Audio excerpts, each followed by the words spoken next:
Let's do. So we start with we've got a couple of not too many news items this week. We're going to keep it light, but we start with the Crew 2, which is part of the second, isn't it? The free play weekend from Stadia, which literally kicked off, I think, on Friday, or was it Thursday? Thursday. So we're reporting on it as it comes to the end. You've got the rest of today anyway. But yeah, so this is the second time, as I've said, that Stadia have made any games available for free to play. And this one is the Crew 2, no less. What are your thoughts on free to play weekends, Duncan? I absolutely love the play weekends on Stadia because you don't have to download the game, or you can just jump in. You can try the game for a couple of minutes without even thinking, uh, which is really good. And then you just Stadia is the perfect platform for free weekends because again, you just jump in, have a quick go on it. If you like it, you can play the rest of the weekend. If you don't like it, you haven't really lost anything because you've just spent 5 minutes on it, and you don't have to worry about the downloads. With the Crew 2 for me is a nice chill out game. You can just go for a big cruise about the place and travel around America, so to speak, really quickly in your flash cars and your planes and everything. So yeah, the Crew 2 is not a bad wee game to pick up. No, it's good. It is a good game. I mean, I already bought it when it first came out. But I think the fact is, it does give you an opportunity to test games out. I'd personally like them to make it more of a let's test Stadia out weekend. So it's like a little bite-sized weekend for testing out Stadia. But it is currently only available to people that have a Stadia Pro account. Am I right? Yep, you have to have a Stadia Pro account to access this. So it's a perk. We'll call it a perk of Stadia Pro, and then for me, the reason why you have to have Stadia Pro is just to stop the recycling of accounts. It's because I think they're maybe worried about people would just sign up for Stadia account after Stadia account after Stadia account because all you Mm-hmm. need is a Gmail address, and you know how easy they are to get. So I think that's the reason why they've put that in, just to stop people just continually rotate their accounts so they can just get Gotcha. access to free games all the time. Gotcha. Okie dokie. And then next up, coming on, I think it's this Thursday, we've got the next Ubisoft Forward, which is their kind of version of Connect, isn't it? Yes, it is. It's something I'm really looking forward to because I think we're going to get some announcements out from it for Stadia. We do know that Immortals Phoenix Rising, which I know you love the title of. I just don't like the The spelling of it. You know what I'm like. I'm an old stickler when it comes to grammar and typos and things. Yes, we've got that coming. We also have probably Prince of Persia remake is probably going to get announced there, and I think we may get some announcements for Stadia as a new Play Plus. Maybe could come from that as well. So Hmm. it's for Stadia. People who follow cloud gaming, it doesn't even matter which platform you are. Stadia, GeForce Now, anything. Ubisoft are all in on cloud gaming, so basically every game you see there, or most of the games you will see there, will be coming to Stadia at some stage. Yeah, I agree. And there are some big new games coming up, of course, this year. And we've got Valhalla, which is the next in the Assassin's Creed series, which is obviously, if you know anything about Viking lore, set around the time of the Vikings. We've got Far Cry 6 coming up, I think, just into 2021. We've got Watch Dogs Legion, which is set in London, of all places. So that's looking great. Some really good stuff coming up. And I watched the trailer last night for the Ubisoft Forward. Like the last time, if you watch it via your Uplay account, you get free stuff. And last time they gave away Watch Dogs 2. which is obviously the precursor to Watch Dogs Legion. So it's worth doing that. Sign in with your Ubisoft account if you've got one, if you don't get one. And yeah, get some free stuff. What it is, I have no idea. They haven't said yet, but certainly one to bear in mind. And then finally, quite a big event this week. We've got the old Hulk smash. Marvel Avengers landed on Stadia. Great game. I actually did succumb in the end and purchased it. I've been playing it since Friday, amongst other things. And yeah, a really fun game, great looking game, beautiful graphics, great story, and more importantly, more of Marvel Avengers later. You, of course, broke world records this week, Duncan. You were literally, under the guise of Cloudy, the first people to play Marvel Avengers live on YouTube on Stadia. Yeah, that was a bit lucky by me. So yeah, I got to play it all day Tuesday. Yeah. Really, really fun game, and we're going to touch more on it later. And it's, despite there seems to be a bit of a Marmite sort of reaction from the critics. But Yeah. in the actual hands of the gamers, people are just haven't really seen a negative review from people who've actually bought the game. So at this time, I think the critics and the gamers are completely out from step. So it is a real fun game, and it's just a chill out game. And I think people just like over analyzing games and going, it's all repetitive, it's all this, it's all that. No, you just go about, you're being an Avenger and you're just running about having fun. I mean, yeah, and ultimately, isn't that what gaming is? Isn't it that little child in us that wants to take out their action men or whatever figures they had when they were kids, and kind of pretend that you're in that space and do stuff that you couldn't do in your ordinary life. So being a superhero is kind of about as, playful as you're going to get, isn't it? Really. Exactly. It's a game. There's a good storyline. There's loads of cutscenes. There's Yeah. a story there. There's everything, and I don't know what.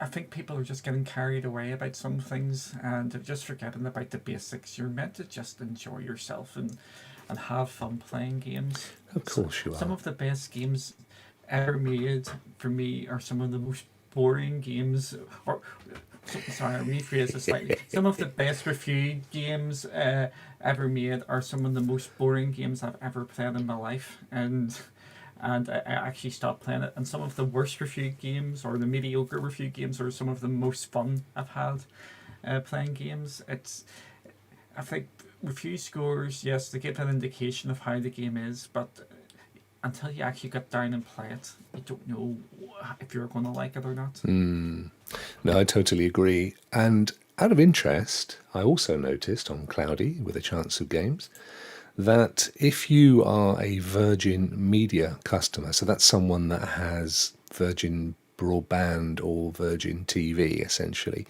you can claim some free costumes, which I'm guessing are kind of Virgin branded, are they? Yeah, I think they're just Virgin colours, and I think you can actually, if you're a Virgin Mobile user as well, you can Oh, pick okay. them up.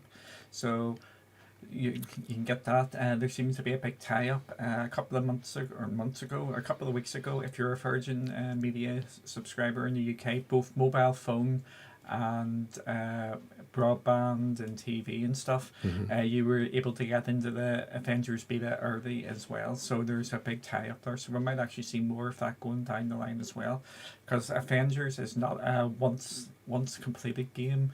That's you're done with it. It is going to be a completely evolving game going forward. There's going to be more content coming. We're getting more content in October. It's a game which is just going to keep on growing. With Stadia, no hard drive spaces, so that's the big positive with it. Yeah. And I think, am I right in saying that DLC is going to be free, at least in the first year?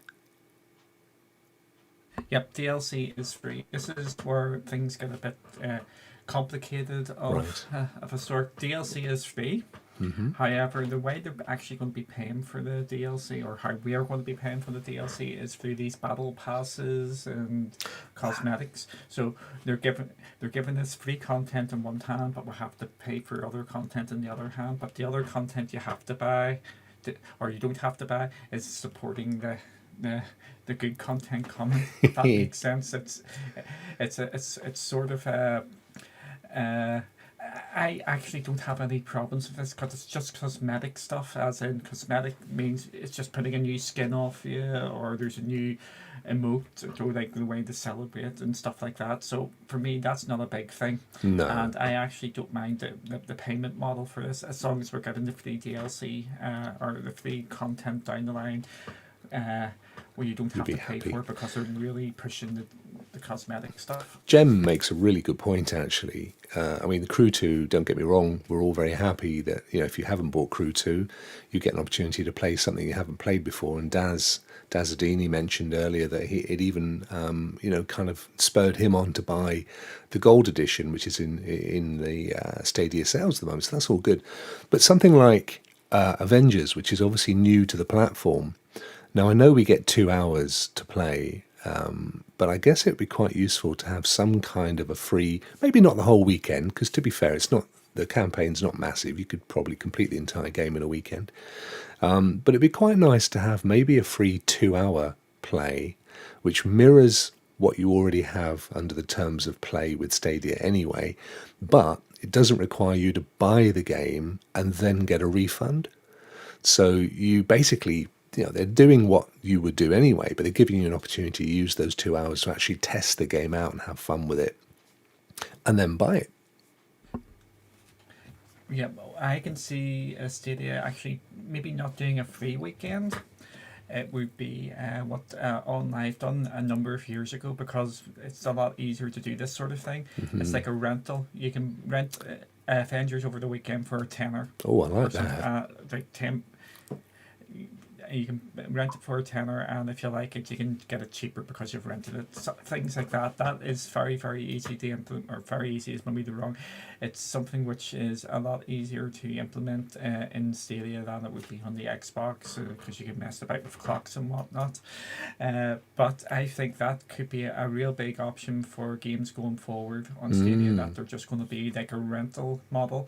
Uh, OnLive did that. You could rent games for like over the weekend for £4 or £5, depending on the game. Bigger games for more money. You could rent it for a week. It just gives more options for the developers and Stadia, and it would be like a win-win sort of situation. So that could be something to keep an eye on going forward. Yeah, I really like that idea. I really like that idea. I mean, as you know, up until Stadia, I rented my games anyway. I would buy the occasional game like Red Dead Redemption 2, Tom Clancy's Breakpoint, Destiny, any of the games that I thought I would play for quite some time moving forward, I would buy. But, I one of the things that renting did was it gave me an opportunity to play games that I wouldn't necessarily have bought, liked them so much that I then went on and bought them anyway. So I think bringing that kind of a model, if they can get the contract, because of course not all developers are going to be happy with that situation, but I could certainly imagine games that were exclusive to Stadia or where they have a special license. That could work really well. I think it's a great idea. Some really good stuff there, and Jem makes a good point as well. Why not ditch the whole 2 hour refund thing and let people play a game for 2 hours anyway, full stop. And it's at that point that it goes, there you go, would you like to buy it or what? Yeah. OnLive, harping back to OnLive, did have a free trial, but it was only set up for a couple of games. But the actual cutoff was half an hour, which I think that was maybe like a compromise. I think 2 hours you could get a fair bit into it if you did it for 2 hours. Half an hour, I could maybe say you can dip in without having to pony up the money to start off with. But if you could just try games for 2 hours, it could end up get abused. The OnLive example, sorry for doing all the OnLive things, because that is like You're an old our OnLive fan, mate. platform. I know. It's a shame it no longer exists. Yes, Yeah. I know. It is a big shame. With OnLive, what happened was a lot of people just did not buy Homefront. Homefront was the go-to multiplayer game, so people just rent or did their free 30-minute trial over and over again on a Homefront to play the multiplayer maps. So that might be something they may be a bit worried about as well. It's for multiplayer games, where people were just circling using the 30 minutes demo all the time just to play Yeah, the game I for can free. certainly see how I can see how things can be abused, but there is an argument in business as well that sometimes you kind of need to speculate to accumulate. And if you take the classic, if you look online now, all the businesses that let you send stuff back at no cost if you've tried it out, versus those that said, "Phew, I will get abused. I'm not doing that. I'm not paying for the refunds." Imagine them wearing the clothes over the weekend and sending them back. But who are the ones that are still left standing? The guys that give free refunds or give free postage to send your stuff back if you're not happy with it. Amazon. Amazon's a massive business because it did stuff like that. It said, you know what, there'll be no hassle. Argos in the UK, same thing. Used to be a 16-day money-back guarantee, no quibbles. And of course it got abused, but it was so welcomed by their customer base that they just leapfrogged over competitors, and same with Amazon. So I think, as much as I hear what you're saying, sometimes you've kind of just had to take the fact that it will get abused on the chin for the additional sales and the additional customers that you'll build up by just making it silky smooth as a process. Anyway, getting a bit consumer heavy there. Shall we move on, Duncan? Yes, Rokk.